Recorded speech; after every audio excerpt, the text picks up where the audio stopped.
un muy especial saludo. Pues primero un agradecimiento a la Procuraduría, a la EAN, a la ONU, a la Embajada Suiza por posibilitar este importante evento. Digamos, como muy bien lo dice Juliana, el ejercicio pues de la autoridad pública, especialmente desde las autoridades territoriales, pues es lo que permite que el Estado en realidad concrete sus fines de protección ambiental en el territorio. Y pues yo quisiera empezar precisamente por ahí. De sobra está decir que el ejercicio de la potestad sancionatoria ambiental pues en Colombia es una de las herramientas pues más importantes con las que cuenta el Estado para cumplir sus deberes constitucionales. Sí, entonces pues agradeciendo de nuevo el espacio, quiero como hacer primero una pequeña introducción de contexto sobre el tema y sobre la importancia del tema precisamente en el ejercicio de las autoridades públicas municipales, regionales, como autoridades ambientales o como autoridades de policía o inclusive pues en el caso de los departamentos. Entonces, para hacer esa pequeña introducción quiero empezar como corresponde por la Constitución Política de Colombia. Entonces, ustedes saben y pues como muy bien lo han visto a lo largo de este curso, la Constitución colombiana tiene de forma transversal, ¿sí?, una serie de normas que tienen como finalidad la protección de los recursos naturales renovables y del ambiente, y le establece tanto al Estado como a los particulares una serie de derechos y deberes asociados pues con el cumplimiento de esos fines, ¿sí? Entonces, empezando por ahí, el artículo 80 establece el deber de a cargo del Estado de prevenir y controlar los factores de deterioro ambiental, de la mano con el deber de imponer las sanciones legales y exigir la reparación de los daños causados. Sí, ya más adelante vamos a ver cómo se juntan estos tres deberes, ¿sí?, en el ejercicio de la autoridad pública ambiental, y cómo es que los deberes de protección ambiental en la Constitución Política de Colombia no están por allá en una parte especializada para el tema ambiental, sino que son transversales, y al ser transversales son también inherentes al ejercicio de todas las distintas formas de autoridad pública. En ese sentido, digamos que uno no puede limitarse a decir, bueno, listo, entonces el Estado únicamente a través de las autoridades ambientales es que cumple sus deberes de protección ambiental, porque como son deberes transversales, pues son propios de todas las autoridades públicas. E inclusive hay unos deberes de protección ambiental, pues a cargo naturalmente de los particulares.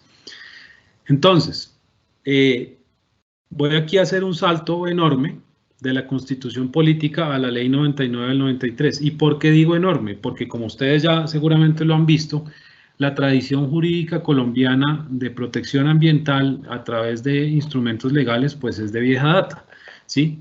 Para ser relativamente recientes, y ustedes dirán que es una exageración usar la palabra reciente, el robusto sistema jurídico ambiental colombiano, digamos que tuvo yo no diría inicio, pero sí una especie de boom en la década de los 70, pues con el Código Nacional de Recursos Naturales, y pues obviamente con la Ley 23 del 73, que fue la que posibilitó las facultades al gobierno para expedir este código. Digo esto para hacer notar que los temas del ejercicio de la potestad sancionatoria ambiental y del ejercicio de los controles ambientales no es algo nuevo ni de la Constitución Política del 91, ni de la Ley 99 del 93, ¿sí?, sino que es un tema que viene pues de vieja data, y no voy a detenerme pues por temas de tiempo en los antecedentes o en los precedentes del actual régimen sancionatorio ambiental. Hecha esa precisión, pasamos entonces a la Ley 99 del 93, con la creación del Sistema Nacional Ambiental y con la creación del hoy Ministerio de Ambiente y Desarrollo Sostenible. es importante resaltar que esa norma, además de introducir en el ordenamiento jurídico colombiano una serie de principios ambientales, algunos traídos de unas declaraciones internacionales, establece el principio de la descentralización en el manejo de los recursos naturales del país. ¿Sí? Obviamente deviene pues de principios también constitucionales, pero tiene un mensaje aquí bien importante, y es que esta gestión no es exclusiva ni propia del nivel central, ¿sí? Sino que es indispensable la intervención de las autoridades regionales, obviamente, y de las autoridades municipales y departamentales. Entonces, y aquí resalto una cosa bien importante. Mire, y esto, digamos, puede pasar en el nivel central, puede pasar en el nivel, inclusive en el nivel regional, ¿sí? Y hasta en el nivel departamental. Y es que no es tan fácil por una innumerable cantidad de factores que los niveles departamental, regional y nacional tengan una presencia permanente en el territorio para el ejercicio de la autoridad pública ambiental, como lo demanda el cumplimiento de los deberes constitucionales en materia ambiental. Entonces, por eso es que es tan importante que las autoridades municipales y, por supuesto, departamentales y regionales tengan un adecuado conocimiento de esas herramientas que les da la ley ambiental para coordinarse y para complementarse con las autoridades ambientales, tanto regionales como nacionales, en la protección del ambiente y los recursos naturales renovables. Porque precisamente son más cercanas y conocedoras del territorio y de sus recursos, ¿sí? Entonces, esto conjugado con los otros deberes y obligaciones pues, que han visto a lo largo de este curso en materia ambiental, esta casi que es una de esas funciones, el conjunto de funciones u obligaciones que vamos a ver hoy, se tienen que ver de forma complementaria con las otras, pero además se tienen que utilizar con muchísimo cuidado para evitar generar riesgos jurídicos, ¿sí? Que impliquen que todo ese esfuerzo de ejercer la autoridad ambiental, sea por la autoridad ambiental o por las autoridades municipales o regionales o departamentales, se pierda por razones procedimentales o por razones pues, de índole jurídica o inclusive por razones técnicas. Entonces, es importantísimo tener conciencia de que desde el principio toca hacerlo con el mayor cuidado posible para evitar que más adelante pues, se caiga, como dicen coloquialmente, los procedimientos ambientales sancionatorios. Bueno, aquí yo quiero, como para terminar la primera parte de introducción, hacer una especie de descripción por capas, ¿sí? O por etapas, es mejor. Sabemos bien que el modelo de Estado colombiano, ¿sí? Implica cierta intervención en la economía, pero una intervención limitada. Un ámbito en el cual la intervención tiene unos límites más altos es en materia de protección ambiental, en la medida en que el ejercicio de las actividades económicas lícitas o inclusive, pues las ilícitas las voy a dejar aparte, pero el ejercicio de las actividades económicas lícitas muchas veces comporta la generación de impactos ambientales o el uso, aprovechamiento o afectación de recursos naturales renovables, ¿sí? Y entonces ahí es donde se junta el deber del Estado de proteger esos bienes ambientales con su posibilidad de intervenir hasta cierto punto en el ejercicio de la actividad económica lícita. Y entonces va por etapas dependiendo del grado o la intensidad de la intervención de la actividad económica sobre los bienes ambientales. Entonces, la primera etapa es la etapa permisiva, ¿sí? La etapa en la que ciertas actividades, proyectos u obras se someten a permisos, concesiones o autorizaciones ambientales o inclusive, digamos, a licencias ambientales, que es un grado de intervención un poco más alto, y también temas asociados a áreas protegidas o áreas de especial importancia ecológica, digamos una serie de instrumentos que hay en el ordenamiento jurídico ambiental colombiano para que el Estado, a través de sus autoridades ambientales, en los distintos órdenes territoriales, administre los recursos naturales renovables y el medio ambiente, a través de un componente permisivo, ¿sí? Sometiendo a autorización ciertas actividades. La siguiente etapa de intervención es como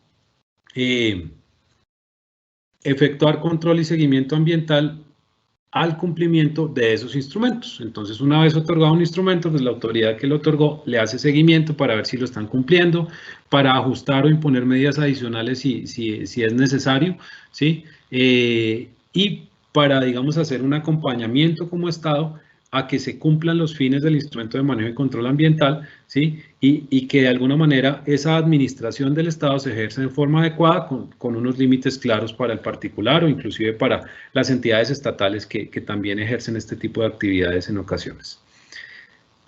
Y aquí en la mitad, y resalto que apenas vamos en la mitad de los niveles de intervención, está el régimen sancionatorio ambiental, ¿sí? A través de medidas preventivas, medidas sancionatorias y medidas compensatorias, todas dentro del ámbito administrativo, ¿sí? Entonces, digamos, ahí el Estado se interviene un poquitico más en la economía, ¿sí? Limitando un poquitico más los derechos económicos. Entonces, obviamente una medida como las medidas preventivas es de alta intensidad y por eso, como lo veremos ahorita con un poco más de detalle, requiere unos distintos niveles del test de proporcionalidad para evitar que sean decisiones arbitrarias, porque es un tipo de medidas administrativas en las que la ley le da cierta discrecionalidad a la autoridad, discrecionalidad administrativa, y eso hace que se corra el riesgo de que sean arbitrarias. Y como lo decía hace 2 minutos, de que lo que empezó mal en un procedimiento de pronto termine mal en el resto del procedimiento sancionatorio ambiental. Medidas sancionatorias, ya veremos pues qué tipo de medidas, y medidas compensatorias. Siendo muy claro en la jurisprudencia y en la ley que no es lo mismo la sanción que las medidas compensatorias, pero pues eso digamos ya lo veremos con un poco más de detalle.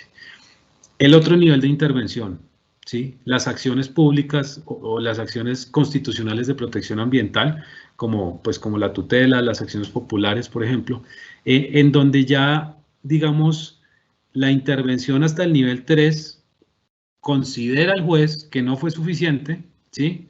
Y entonces, a través de amparos judiciales, se adoptan cierto tipo de medidas que son un poco más exigentes y que intervienen en mayor grado la libertad pues, de los particulares.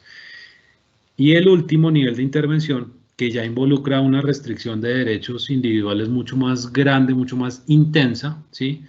Pues es el derecho penal ambiental, ¿sí?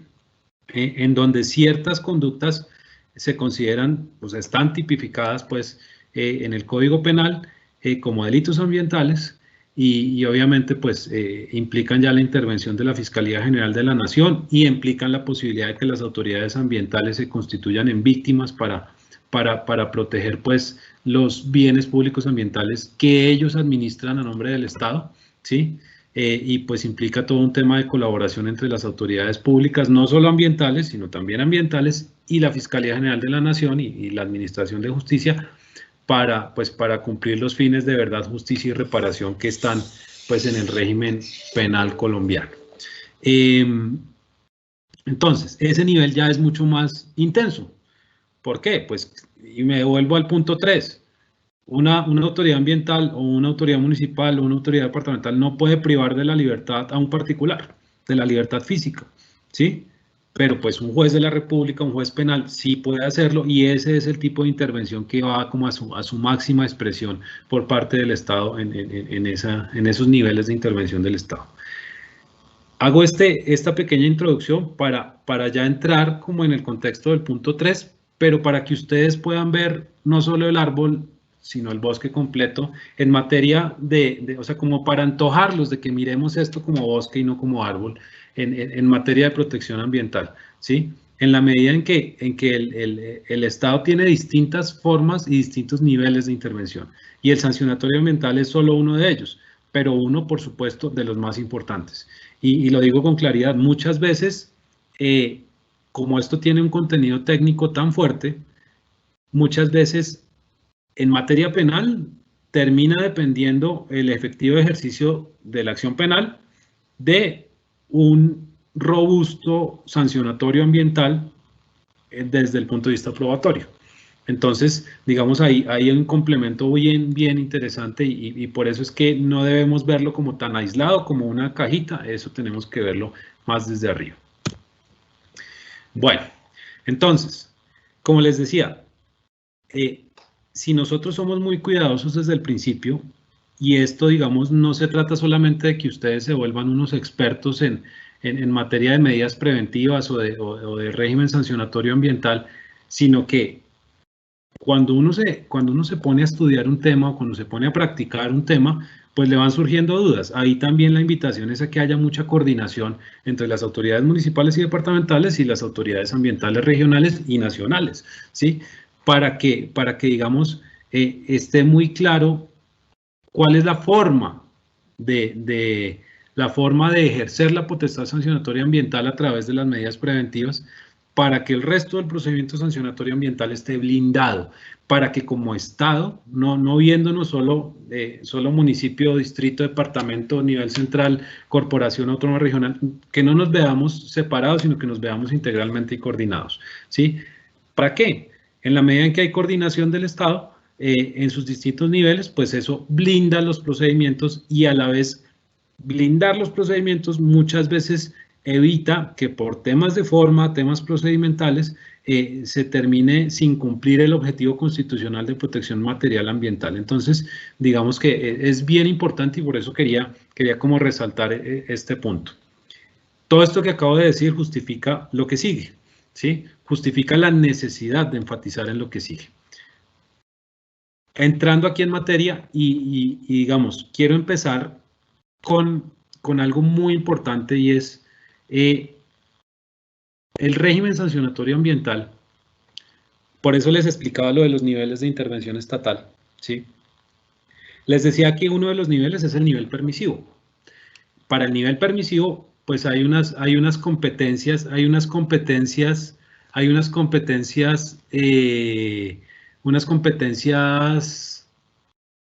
distribuidas en la ley en el nivel nacional, en el nivel regional, ¿sí? Entonces, de alguna manera, las normas ambientales establecen quién es el competente para otorgar o negar las licencias, los permisos, las concesiones, autorizaciones, etc. La ley establece esas reglas de competencia y al establecer esas reglas de competencia, también de manera indirecta está estableciendo quién es el competente para ejercer la potestad sancionatoria ambiental, ¿sí? Entonces, si la Corporación Autónoma Regional es competente para un proyecto de explotación minera, ¿sí? Lo será para adelantar el procedimiento sancionatorio ambiental que se derive de la comisión de presuntas infracciones ambientales en desarrollo de ese proyecto, ¿sí?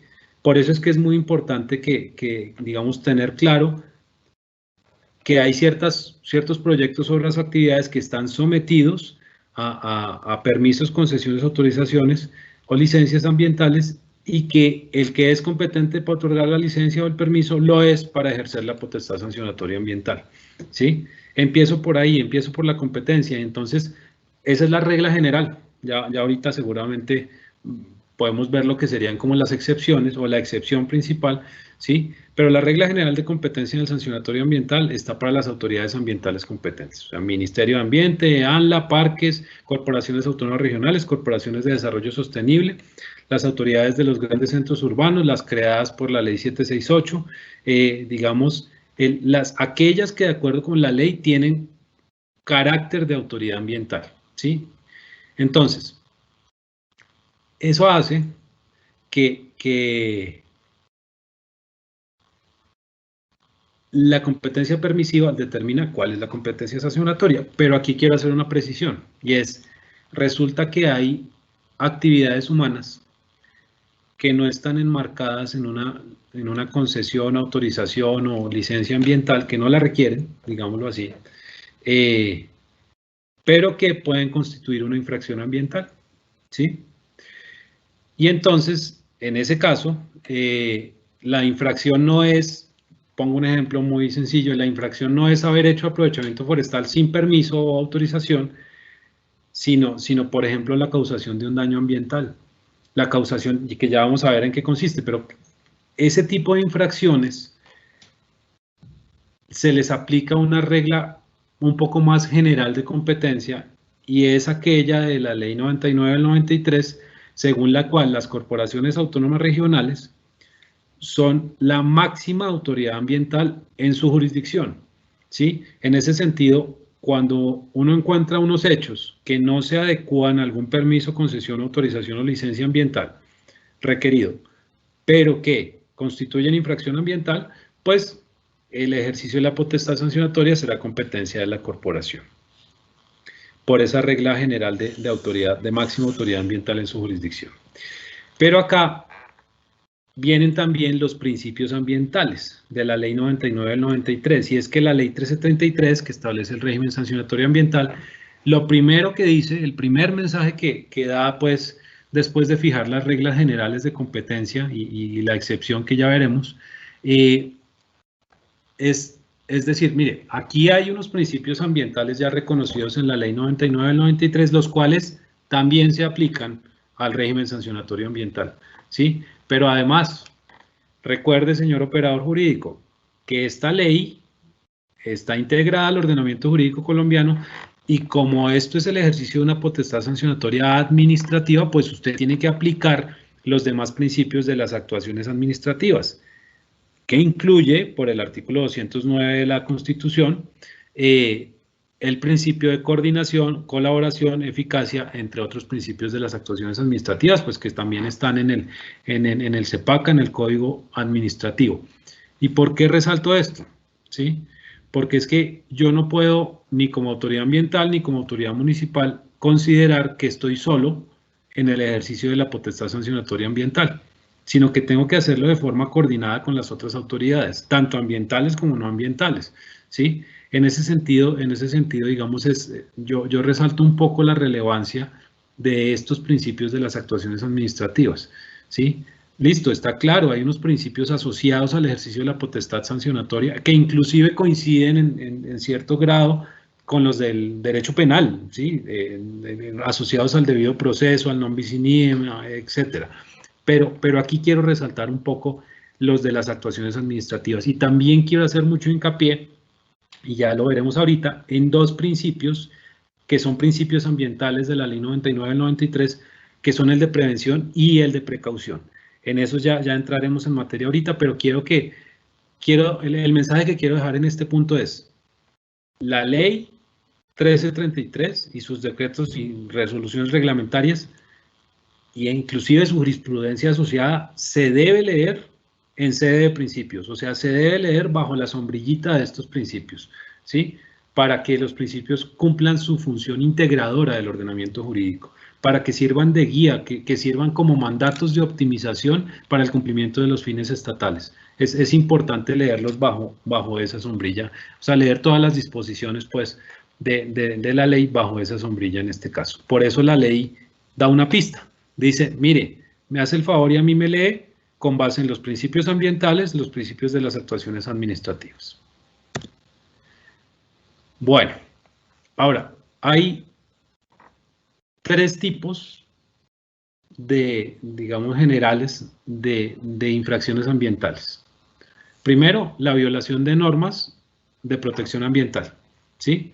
Y digamos que la ley hace como una especie de enumeración, pero al final trata de englobar ahí, pues, las normas que son las normas de protección ambiental en Colombia. Entonces está obviamente el Código de Recursos Naturales, la Ley 99, la Ley 165 del 94, y todas las demás, digamos, disposiciones que las sustituyan o las modifiquen, y eso incluye, digamos, en la redacción de la norma, eso incluye las normas reglamentarias, ¿sí?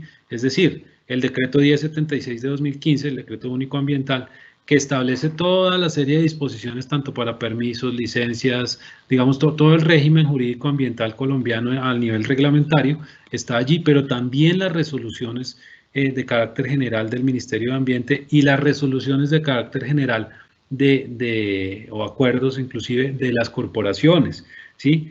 Eso es importante porque en la medida en que un acto administrativo de carácter general se adecue a esta disposición normativa, pues su violación constituye infracción ambiental.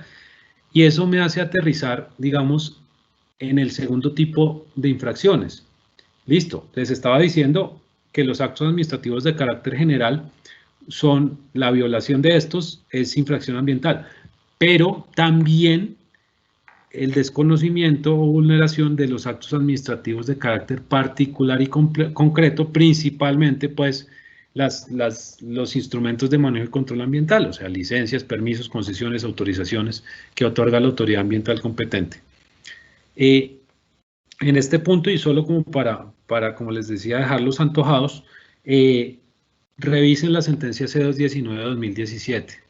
¿Por qué? Porque ahí se da una interesante discusión en la medida en que fue demandado el artículo 5º de la 1333, porque se consideraba que se violaba la reserva legal que es propia de la potestad sancionatoria del Estado, ¿sí? En la medida en que el demandante consideraba que se debería, debería haber en la ley, así como sucede en el Código Penal, como una lista de las conductas que se consideran infracciones ambientales, ¿sí? Pero la Corte declaró exequible esta norma, dejando muy claro que el incumplimiento de actos administrativos de carácter particular y concreto también constituye infracción ambiental y que es constitucional que la norma diga esto, ¿sí? Entonces, es bien interesante esa sentencia, la recomiendo mucho para entender desde el punto de vista constitucional lo que es una infracción ambiental. El daño ambiental es el otro tipo de infracción ambiental, y este pues implica la demostración del daño, del nexo causal entre la conducta humana y el daño, ¿sí? Y digamos, hay un componente bien importante que ya vamos a ver, y no es necesario demostrar la culpa o el dolo. Con que se demuestre el componente objetivo de la infracción ambiental, la ley hace el resto, y presume la culpa o el dolo, ¿sí? Digamos, ya veremos un poco más en detalle este tema, pero lo que hay que resaltar acá es que, a diferencia de lo que sucede con el Código Civil, que para demostrar la responsabilidad civil extracontractual hay un componente subjetivo que hay que demostrar, pues en este caso el subjetivo no hay que demostrarlo, pero ya ahondo un poco más en ello. Y aquí un mensaje importante: la concurrencia de responsabilidades, ¿sí? Una conducta que constituye infracción ambiental puede, al mismo tiempo, generar, obviamente, una sanción ambiental previo agotamiento del debido proceso, pero también puede constituir un delito ambiental, ¿sí?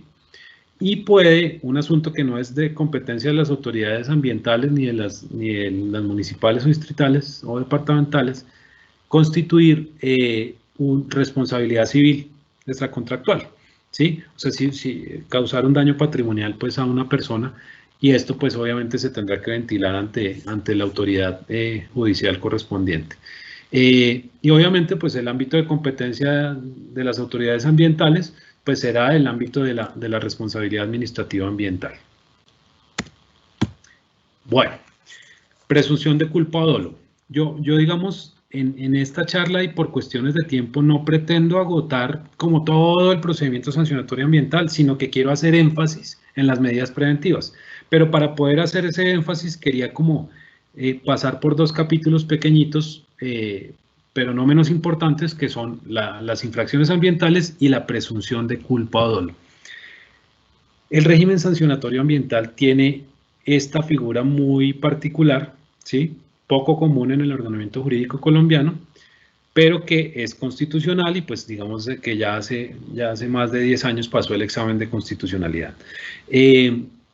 Entonces, ¿qué pasa? Y voy a tratar de ser breve, pero de ilustrar el tema.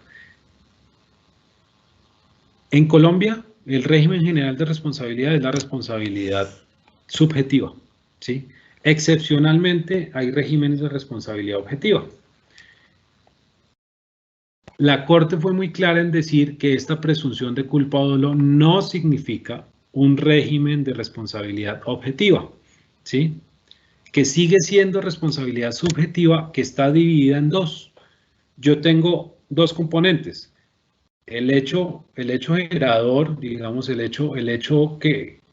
componente fáctico, el componente objetivo de la conducta, ¿sí?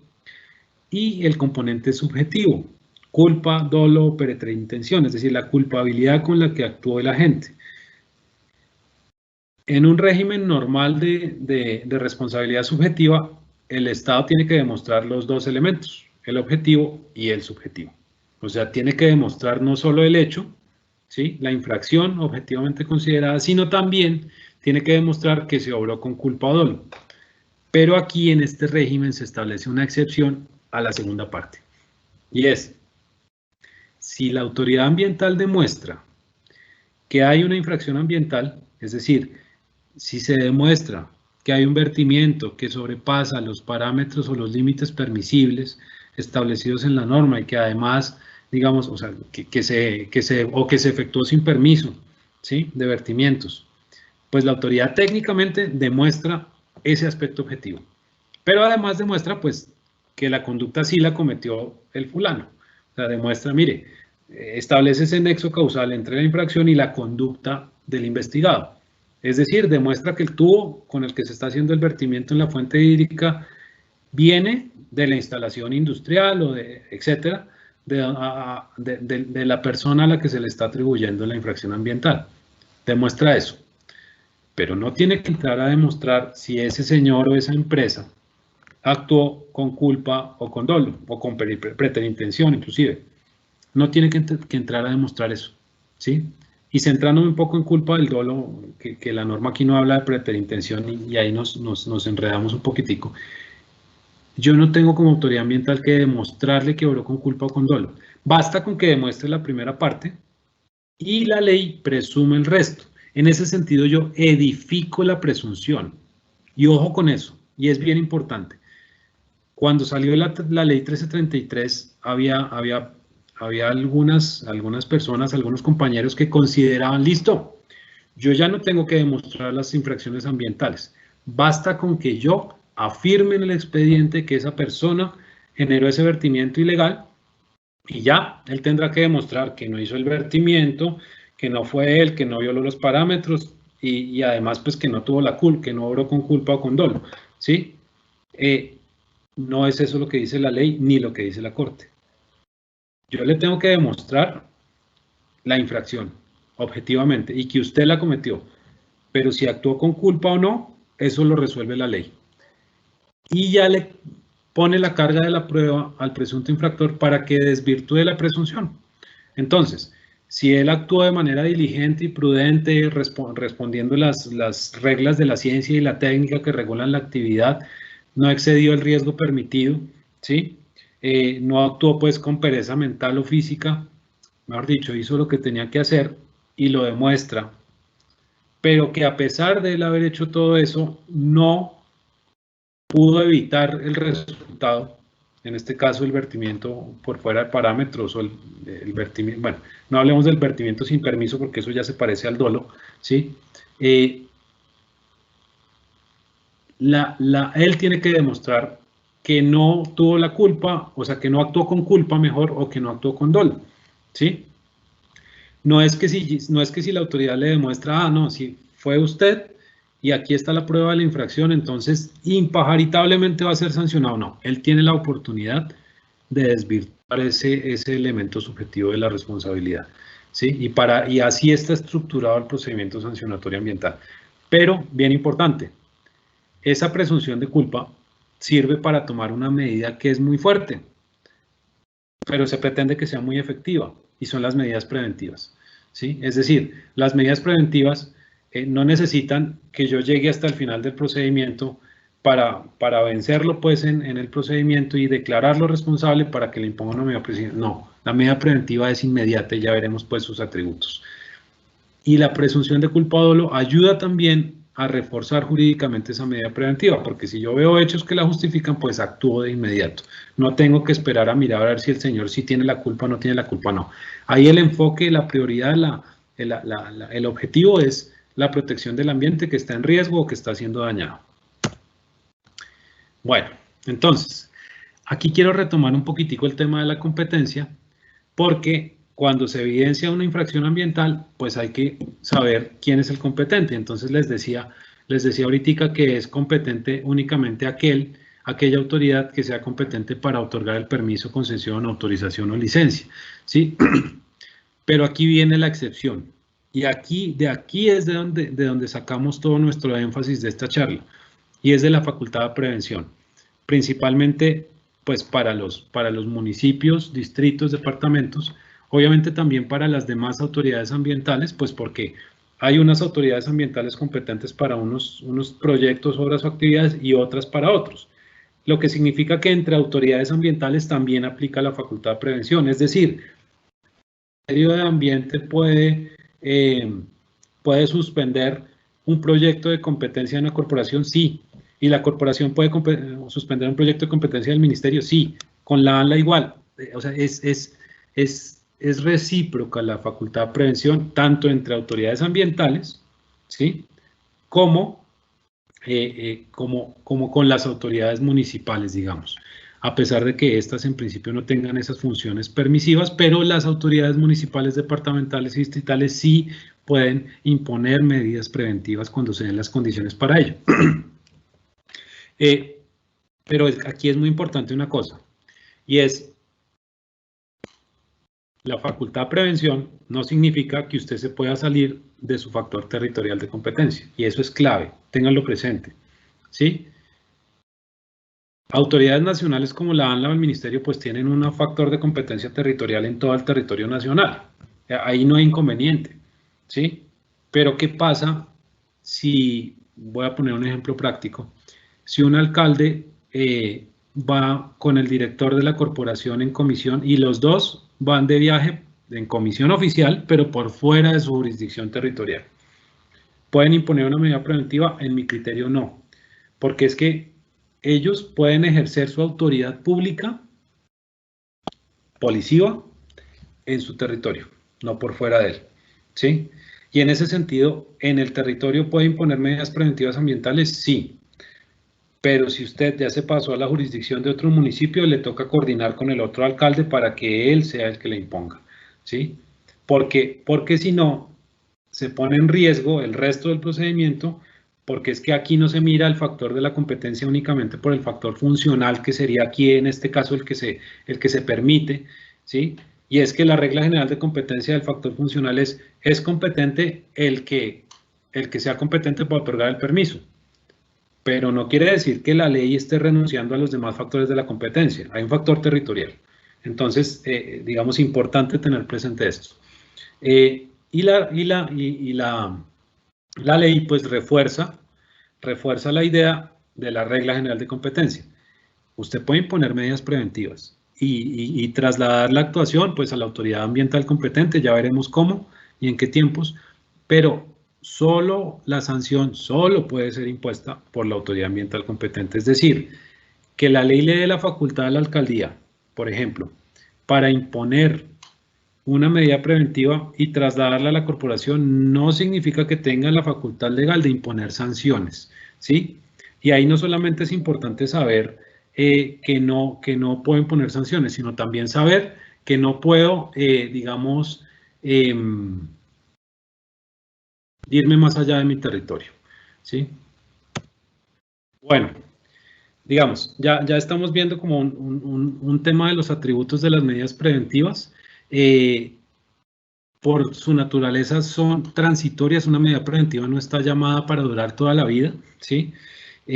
Surten efectos inmediatos, es decir, yo no necesito agotar todo un procedimiento de notificación y recursos y esto no procede recurso, no requiere notificación en estricto sentido, basta con una comunicación, ¿sí? O inclusive yo puedo firmar la medida preventiva e irme a campo a ejecutarla, y se aplican obviamente sin perjuicio de las sanciones a que haya lugar. Entonces, esto es importante, digamos, toda esta ilustración de estos atributos está desarrollada en la sentencia C-703 y obviamente fueron demandadas porque se consideraba que eran como tan gravosas como las sanciones, pero que no tenían las garantías de las sanciones, y la Corte explica por qué sí puede haber un tipo de medidas de esta naturaleza en las que no proceda recurso, pero que sean igual o más graves que inclusive una sanción. Los tipos de medidas preventivas: amonestación escrita, pues cuando no haya peligro grave sobre los recursos, pero haya digamos, una conducta que amerite que se le llame la atención al particular. Decomiso preventivo de productos, elementos o medios utilizados para cometer la infracción. Aquí está el ejemplo perfecto que ponía el otro día la compañera Alexandra, cuando están utilizando una retroexcavadora para cometer una infracción ambiental, pues ese es el ejemplo de decomiso preventivo. Aprehensión preventiva cuando se trata de especímenes, productos o subproductos de la fauna y la flora. ¿Y qué diferencia hay entre decomiso y aprehensión? Pues que el decomiso es sobre bienes que pueden ser propiedad privada, mientras que la aprehensión es sobre bienes que son de la naturaleza y por ende administrados por el Estado y no pueden ser propiedad privada. Sí, eso es importante y tenerlo presente en esa diferenciación. Y por supuesto la medida preventiva como más utilizada, que es la suspensión de obra o actividad, bien sea cuando se esté ejecutando sin el permiso o la licencia requerida o cuando se esté ejecutando incumpliendo ese instrumento de manejo y control ambiental, pero todas tienen en común algo, tal vez excepto la amonestación escrita, y es que o se está generando una afectación ambiental o se está generando un riesgo inminente de afectación ambiental. En cuanto a las formas, digamos, como les decía, pues están las medidas preventivas a prevención por parte de las autoridades distintas a las ambientales o inclusive por las autoridades ambientales, pero en asuntos que no son de su propia competencia. Pero en cuanto a la mecánica, hay como dos formas principales, y es, yo primero voy, reviso en campo el hecho, voy y me entero cómo está, recojo todos los soportes y luego voy, me siento en el escritorio, redacto la resolución, el concepto técnico, etcétera, y luego voy y la materializo. Esa es una forma, ¿sí? Y puedo hacerlo con el apoyo de la fuerza pública. O la otra es en flagrancia, levantando un acta en donde estén como todos los datos del lugar de ubicación, una breve explicación de por qué se hace, la individualización de la persona, ¿sí? Y esa medida preventiva está sujeta a una legalización posterior dentro de los 3 días siguientes. Esta sí, legalización mediante acto administrativo motivado, mejor dicho, ese sí lo escribe en el escritorio. Pero en flagrancia, usted diligencia el acta en flagrancia y surte efectos ahí inmediatos. Y una vez, pues, tienen que suspender la obra y pues para eso puede hacer uso de sellos o de otros elementos que permitan dar claridad sobre el estado en que se encuentra la instalación o la obra. Es decir, suspendida o etcétera. Entonces, es importante que si la medida preventiva la impone el municipio o el departamento y no la autoridad ambiental, pues tiene 5 días para remitir el expediente a la autoridad ambiental competente, para que ésta decida si levanta o no la medida y si sigue el sancionatorio ambiental, si lo inicia. Aquí es bien importante algo. Yo recomiendo que ese término de 3 días para legalizar, si es en flagrancia, y de 5 para trasladar, lo cuenten en paralelo. O sea, es una precaución que yo recomiendo. ¿Por qué? Porque si lo cuentan sucesivo, corren el riesgo de incumplir alguno de los dos, ¿sí? Entonces, principalmente el de 5 días. Entonces, la norma no distingue, entonces yo creo que por eficiencia administrativa y por precaución del funcionario se debe correr en paralelo esos dos términos. Si hay decomiso o aprehensión preventiva de bienes, pues se debe poner a disposición de la autoridad competente, pero inclusive si se trata de aprehensión preventiva de elementos que puedan generar perjuicio o riesgo más bien para la salud pública, estos se pueden destruir dejando la respectiva constancia, evidencias, elementos que puedan servir después para la investigación y levantando pues el acta respectivo. Bueno, aquí una cosa bien importante, les decía el principio de proporcionalidad. La norma habla de que las decisiones discrecionales deben ser adecuadas a las normas que las autorizan y proporcionales a los hechos que les sirven de causa, ¿sí? La proporcionalidad es un tema más fáctico y me perdonan los colegas abogados, pero el quid de la proporcionalidad es más técnico, ¿sí? ¿Por qué? Porque lo más importante es saber si la medida que estoy adoptando si es proporcional a los hechos que le sirven de causa. O sea, si suspender el vertimiento basta para conjurar el riesgo o si tengo que parar toda la instalación industrial. O si me doy cuenta de que parando el vertimiento en la práctica paro toda la instalación industrial, yo tengo que tener en cuenta esa ponderación, digamos, ese análisis de proporcionalidad. Entonces, para poder hacer un análisis juicioso de proporcionalidad, tengo que mirar como cuatro cosas. Primero, las causas de la medida. O sea, que el hecho que la justifica y que la hace necesaria esté claro, sea algo evidente, ¿sí? Que el daño que se está causando, que el riesgo que se está generando sea algo evidente, sea algo de lo que se puedan tener alguna base mínima de motivaciones y de evidencias. Hay algo bien importante. Yo tengo una causa identificada para imponer la medida preventiva, pero tengo que decirle al destinatario qué tiene que hacer para que se la levante, ¿sí? Entonces, le impongo unas condiciones para el levantamiento de la medida preventiva. Estas condiciones tienen que tener una relación causal con las causas. Son las condiciones las que sirven para superar esas causas. Ese análisis tengo que hacerlo en la medida preventiva. Aquí algo bien importante. Uno puede poner una medida preventiva con base en el principio de precaución o el de prevención, pero debo decirles que la mayoría de los casos está basado en el principio de prevención, más que en el de precaución, ¿sí? El de precaución, y seguramente ya lo habrán visto, es para aquellos casos en los que la ciencia y la técnica no tienen certeza científica absoluta sobre los efectos posibles de una actividad o una obra, ¿sí? Y entonces está fundada en los límites del conocimiento humano. Mientras que el de prevención sí hay una base de conocimiento, entonces ya sabemos qué impactos causa la minería y por eso está sometida a licencia ambiental, la explotación minera, ¿sí? Ya sabemos que el vertimiento de aguas residuales industriales causa unos efectos sobre el cuerpo hídrico, ¿sí? Entonces por eso lo sometemos a permiso. Eso es principio de prevención, ¿sí? El Estado sabe cuáles son los efectos de una actividad, por eso la somete a una autorización ambiental. Y la falta de esa autorización ambiental, pues implica una infracción ambiental. Y si esa infracción está generando un riesgo o un daño, justifica una medida preventiva. Entonces, mi invitación es, cuidado con el principio de precaución, porque como Estado sabemos cuándo entramos en el principio de precaución, pero no sabemos cuándo salimos. Y eso puede generar responsabilidades del Estado muy agudas, ¿sí? Entonces, mi invitación es a un uso responsable del principio de precaución y a revisar que la mayoría de los casos se adecuan más al principio de prevención. Modificación de las medidas preventivas. Pueden llamarla modificación, pueden llamarla levantamiento parcial, pueden llamarla cambio en las condiciones de las medidas preventivas. Y es resaltando la siguiente idea. El principio de proporcionalidad implica que yo esté permanentemente revisando si las situaciones fácticas que ameritaron esa medida preventiva siguen siendo las mismas, o si ameritan, en la medida en que cambió la situación fáctica, cambia la medida preventiva impuesta, o se levanta parcialmente. Esa verificación hay que hacerla todo el tiempo. Bueno, entonces, como les decía, si la medida preventiva se impone en flagrancia, pues hay que expedir dentro de los 3 días siguientes un acto motivado que justifique pues todos estos aspectos de cara al principio de proporcionalidad.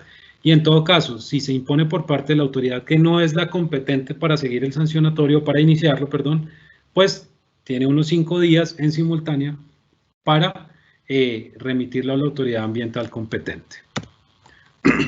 Aquí voy a pasar más rápidamente por los tipos de sanciones para que entiendan, digamos, uno de los últimos mensajes que voy a dar. Y es los tipos de sanciones: multas, ¿sí? Decomiso definitivo de bienes o elementos. Este decomiso aplica o sea, el decomiso definitivo aplica cuando normalmente aplica el decomiso preventivo, y es sobre bienes utilizados para cometer la infracción o sobre elementos. Este es el ejemplo de la retroexcavadora, ¿sí? Restitución de especies, productos o subproductos de la fauna o flora silvestres. Por eso no se habla de decomiso definitivo, sino de restitución. El Estado recupera lo que él administra. Cierre temporal o definitivo, trabajo comunitario, demolición de obra a costa del infractor o revocatoria o caducidad del instrumento ambiental. Ahí no me voy a detener mucho, sino que es simplemente para que ustedes las tengan enunciadas, para que entiendan otro punto que voy a explicar ahorita. Dentro del marco del régimen sancionatorio ambiental, además de las medidas preventivas a prevención, hay otra serie de obligaciones que pueden tener a cargo las autoridades municipales, distritales o departamentales, o inclusive entre autoridades ambientales del orden nacional y las del orden regional. Y es materializar medidas preventivas impuestas por otra autoridad, apoyo o acompañamiento a las autoridades ambientales en diligencias, práctica de pruebas, etcétera, etcétera. Comisión de otro tipo de diligencias, es decir, que se comisione a la alcaldía municipal para practicar una prueba que se necesita dentro de un sancionatorio ambiental. Comisión para la verificación de las medidas ya impuestas, medidas preventivas ya impuestas. Una coordinación entre la autoridad ambiental y la municipal o departamental para la ejecución de medidas sancionatorias de trabajo comunitario, por ejemplo. Y una muy importante que está al final de la 1333 y es la creación, o sea, la participación en los comités de control del tráfico ilegal de especies, en donde participan no solo autoridades del orden municipal y departamental, sino también nacional, autoridades judiciales, autoridades de la fuerza pública, etc. Y lo último, no solamente son obligaciones, también hay derechos y oportunidades, y quería cerrar con ese mensaje. Los bienes decomisados a través de una sanción de decomiso definitivo pueden entregarse a otras autoridades públicas para el ejercicio de sus funciones.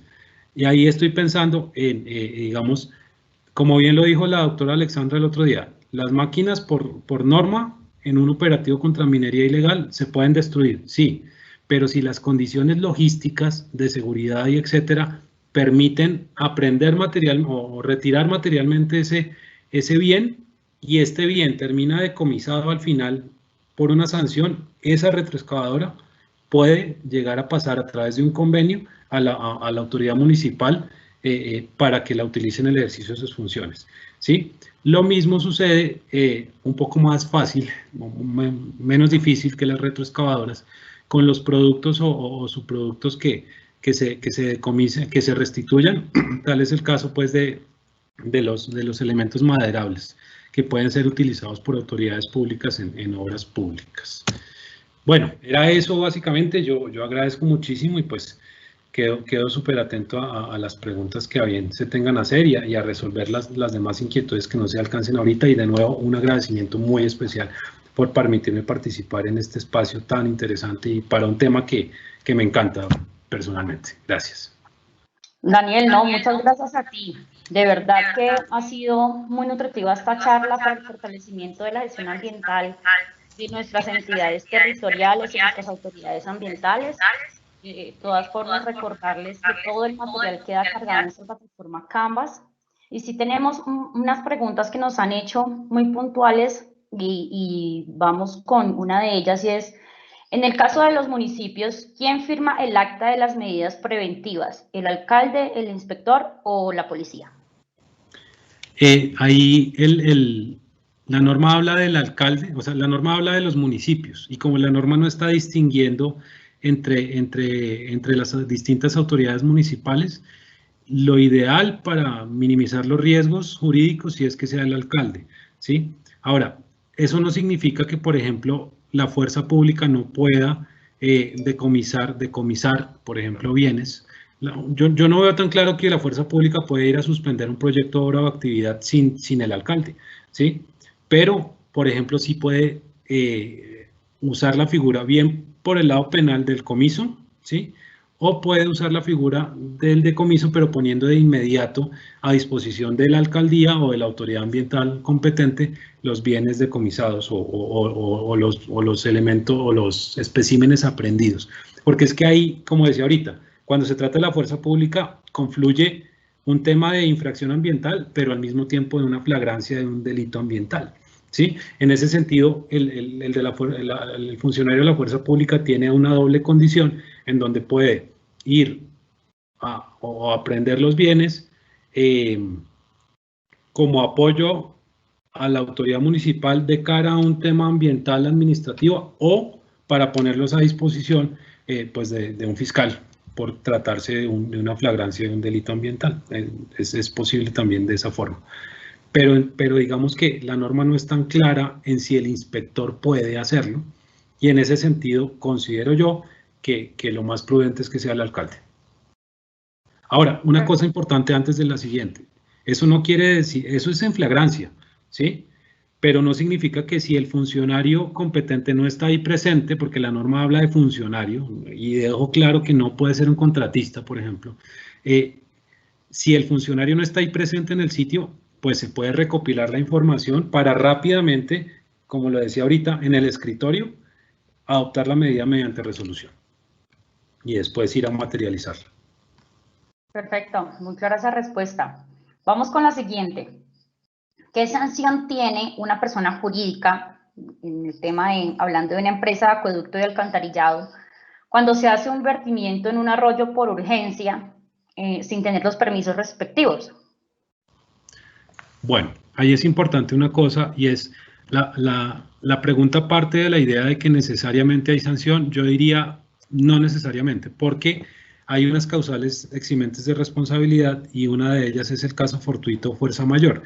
Ahí el debate sería si, digamos, más allá de demostrar si hubo o no hubo vertimiento, que creo que ese no es el problema acá, es entrar a determinar si se configuran los elementos de fuerza mayor o caso fortuito, porque si le tocó de urgencia hacerlo, pues hay que revisar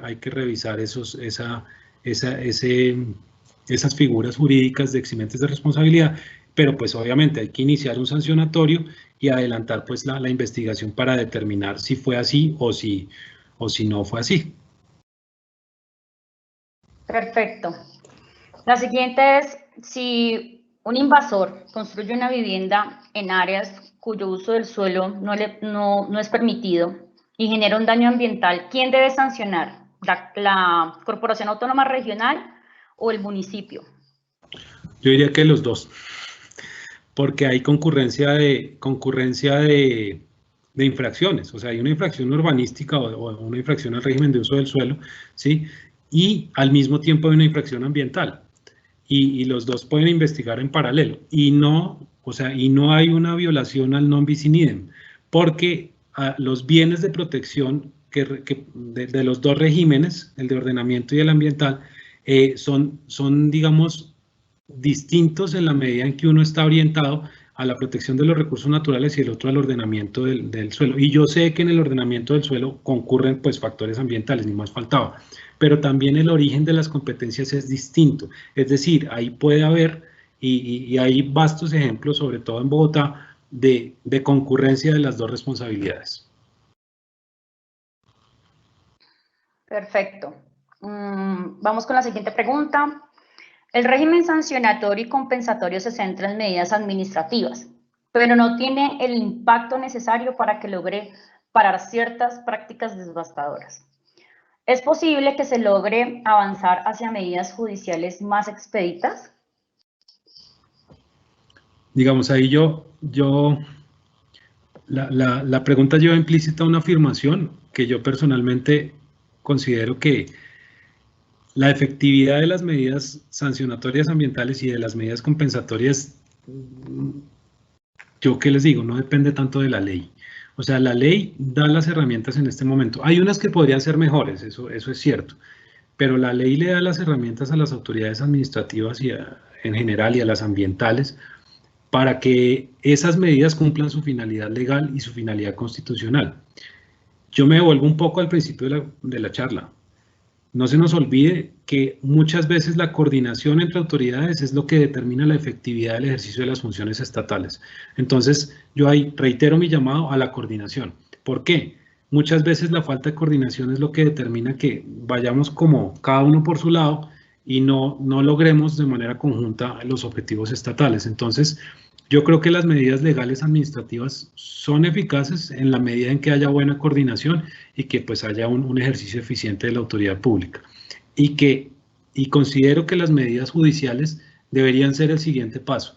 O sea, la efectividad no debería depender que entre un juez a dar una orden, sino que debería estar centrada en lo administrativo. Y por supuesto, si lo administrativo no funciona es donde tiene que entrar lo judicial. Y obviamente, tanto en tutela como en acciones populares, pues hay unas medidas provisionales o unas medidas cautelares que se pueden poner de emergencia para la protección de los bienes ambientales si es que las administrativas no han sido efectivas. Perfecto. Como Secretaría de Ambiente, ¿podemos incautar fauna silvestre con el apoyo de la policía o es un deber de la Corporación Autónoma Regional? Como Secretaría de Ambiente Municipal podemos, bueno, yo no diría incautar, porque el que incauta está más orientado al tema penal. Y digamos, perdón por lo exigente en el lenguaje, pero muchas veces eso determina por qué lado va, o si va por los dos lados, la actuación del Estado. Es decir, en materia sancionatoria ambiental hablamos de decomiso, ¿sí? Con la, digamos, con la salvedad que les dije ahorita, hay que revisar con mucho cuidado si es directamente la Secretaría o si necesita el concurso del alcalde, ¿sí? Pero como municipio, lo que les contesto es, sí puede decomisarlas preventivamente, pero tiene que trasladarlas máximo dentro de los 5 días hábiles a la Corporación Autónoma Regional competente, que será la que decida si se inicia el sancionatorio o se levanta la medida preventiva. Perfecto. Si hay una invasión por parte de un particular en un área de humedal, ¿quién es el competente para sancionar y recuperar ese espacio protegido?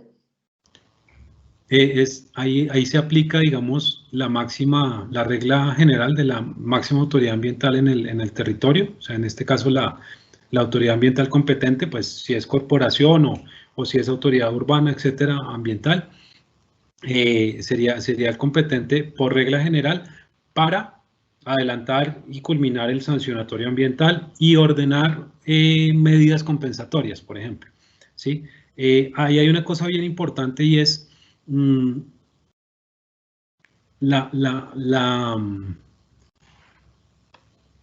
voy a enfatizar en algo y pones el ejemplo del humedal. Voy a cambiarlo por un ejemplo que es similar en términos de protección ambiental, y es la minería en parques. La minería en parques naturales, regionales o nacionales está expresamente prohibida, ¿sí? Entonces, si se encuentra una actividad que está expresamente prohibida o en un humedal o en un parque, la infracción ambiental no es haber hecho minería sin licencia ambiental. ¿Y por qué? Pues porque jurídicamente es un imposible, sería un prevaricato, otorgar una licencia ambiental para un proyecto de explotación minera en un parque natural, ¿sí?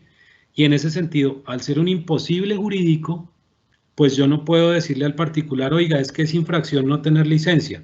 No, ahí puede ser por daño o digamos, o por violación pues del régimen de usos del humedal, pero no por no tener licencia. Y entonces uno dice, bueno, ¿qué importancia tiene la aclaración que está dando? Pues, como les decía al principio, eso determina la competencia, ¿sí? Entonces, como no se trata de una licencia, o como no se trata de una actividad que podría tener licencia allí, o permiso, pues entonces no es a través no se deriva la competencia sancionatoria de la competencia permisiva, sino que se aplica la regla de máxima autoridad ambiental en el territorio, es decir, la corporación o la Secretaría Distrital de Ambiente si es Bogotá, o el DACMA, etcétera, o sea, la autoridad ambiental competente. Bueno, Daniel, y tenemos la última pregunta que nos acaba de llegar y es, ¿la función de vigilancia y control es solo de los municipios? Digamos, ahí hay una cosa bien importante y es, concurren competencias municipales, departamentales, regionales a través de la corporación, nacionales a través del ministerio, la ANLA, parques y digamos, las autoridades ambientales en sus distintos niveles. No es solo de los municipios, ¿sí? Lo que pasa es que no se llama igual en todos los niveles, ¿sí? En esa medida, digamos, depende del ámbito de competencia. Si es la corporación, como les decía, pues la corporación tiene esa función en toda su jurisdicción, pero el municipio tiene unas funciones también en su municipio, pues en el nivel municipal, y por ejemplo la ANLA las tiene, pero dentro del marco de los proyectos, obras o actividades que son de su competencia. En ese sentido, yo diría, no es exclusiva de los municipios, es concurrente.